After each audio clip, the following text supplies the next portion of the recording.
Hello friend, I am Rajesh. आज के SQL के इस वीडियो में हम देखेंगे row number function in SQL. Row number function क्या होता है एसक्यूएल के अंदर। तो शुरू करते हैं अपने वीडियो को। रो नंबर क्या होता है? The row number function is an important function when you do paging in SQL server. जब आपको एसक्यूएल सर्वर में पेजिंग लगाना अपने रिकॉर्ड के हिसाब से, तो रो नंबर बहुत इंपॉर्टेंट रोल प्ले करता है basically. The row number function is used to provide consecutive number of the row result in order selected by over clause and partition specific over clause, basically partition by specific।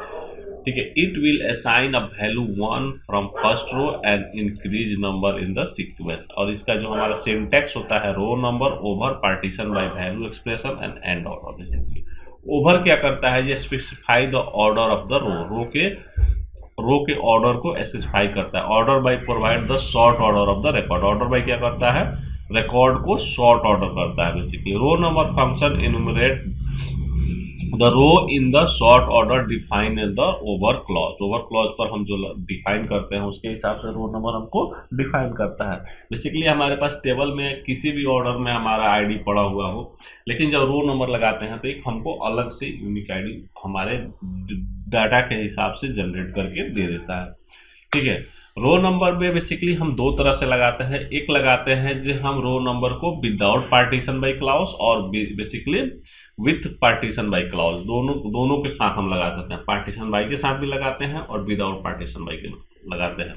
Basically partition by clause and the optional part of the row number. Basically क्या होता है, optional होता है। Partition bye क्या होता है, optional था, चाहे तो लगाइए चाहे नहीं लगाइए। If you do not use all the record in the result set will be considered as the part of single record group। single partition is ranking function applied। Basically हमने क्या किया, select star from row number over order by employee name। हम किस पर रो number generate कर रहे हैं, employ के नेम के हिसाब से रो नंबर जनरेट करते हैं और as a row number from employee table. तो हमने क्या किया जी, सारे रिकॉर्ड को उठाया और एम्प्लॉय के नेम के हिसाब से हमने उसके रो नंबर को जनरेट कर दिया। वहीं अगर पार्टीशन बाय की बात करें तो पार्टीशन बाय में हम क्या करते हैं, when you specify a column और set of column when the partition by clause. क्या लगाते हैं, पार्टीशन बाय क्लॉज। जैसे select star from row number over में जैसे जो हमने direct order by employee name लिखा है, इसमें हमको क्या करना होगा, partition by employee name, order by employee name. Basically partition by employee name और ऑर्डर बाय एम्प्लॉय नेम दोनों चीज हमको इसके अंदर आपको डालना पड़ेगा। ठीक है, then finally ranking function is applied each record partition separately and you rank is the restart from one from each record in the partition। ठीक है, तो हम आते हैं एसक्यूएल के ऊपर, इस चीज को अप्लाई करके देखते हैं।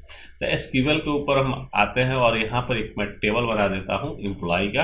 एम्प्लॉय आईडी, नेम और सैलरी, ये तीन फील्ड हम इसके अंदर रखे हुए हैं और इसमें मैं क्या करता हूँ, कुछ रिकॉर्ड को इंसर्ट कर देता हूँ। कुछ रिकॉर्ड हमने क्या किया जी, इंसर्ट कर दिया। अगर आपको देखना है तो यहाँ पर मैं लगाता हूँ सेलेक्ट स्टार फ्रॉम एम्प्लॉय। इस टेबल के नाम को यहाँ पर डाल देता हूँ और इसके रिकॉर्ड को हम देख लेते हैं भाई कितने रिकॉर्ड है मेरे पास। तो मेरे पास टोटल 12 रिकॉर्ड है। कुछ डुप्लीकेट रिकॉर्ड भी होंगे, कुछ की डुप्लीकेट सैलरी भी होगी इसमें, जैसे जी 10,000, 5,000, 7,000, 9,000, 15,000, 20,000, 70,000, 40,000, 15,000। ठीक है, अब आते हैं हम इसमें क्या करते हैं अपने क्वेरी के ऊपर।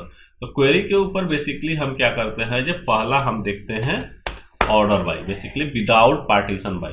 तो विदाउट पार्टीशन बाय में हम क्या करते हैं, जैसे select star from row number over order by employee name as a row number from employee. अगर इसको मैं एक्सक्लूड करूं तो आप देखोगे यहाँ पर एक सीक्वेंस नंबर हमको जनरेट कर दिया, एम्प्लॉय के नेम को ऑर्डरिंग कर दिया। जैसे जी हमारा ये प्राइमरी की तो जियो का वो अलग ही है बेसिकली, लेकिन आप ये ऑर्डर बाय किस पर हो गया, basically employee name. Basically employee name A वाला आएगा, देन बी वाला, देन सी वाला, तो ए के बाद एम के पी। तो ये क्या हुआ जी, एम्प्लॉय के नेम के हिसाब से ऑर्डर किया और इस ऑर्डर के ऊपर क्या किया, इसने रो नंबर जनरेट करके हमको ये दे दिया।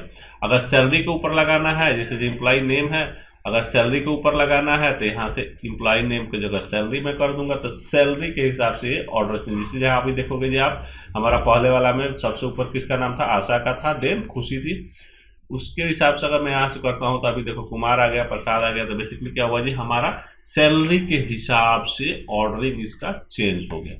उसी तरह से हम आते हैं, अगर पार्टीशन बाई अगर हमको लगाना हो तो हम कैसे लिखते हैं? बेसिकली हमने क्वेरी बनाया, select star from row number over partition by salary और ऑर्डर बाय एम्प्लॉय सैलरी।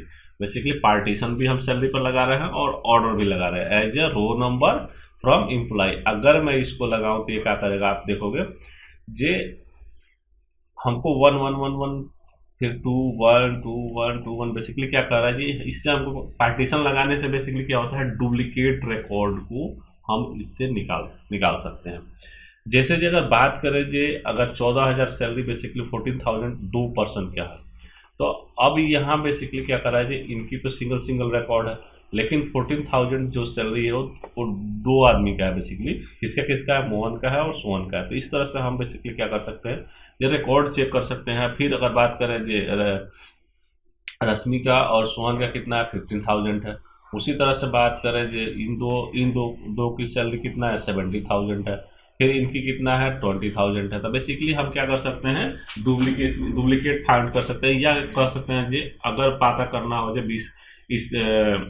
अगर पता करना हो जाए 20,000 सैलरी जो है कितने एम्प्लॉइयों का है, उसका लिस्ट चाहिए, तो हम पार्टीशन बाई लगा के उनकी लिस्ट को उठा सकते हैं।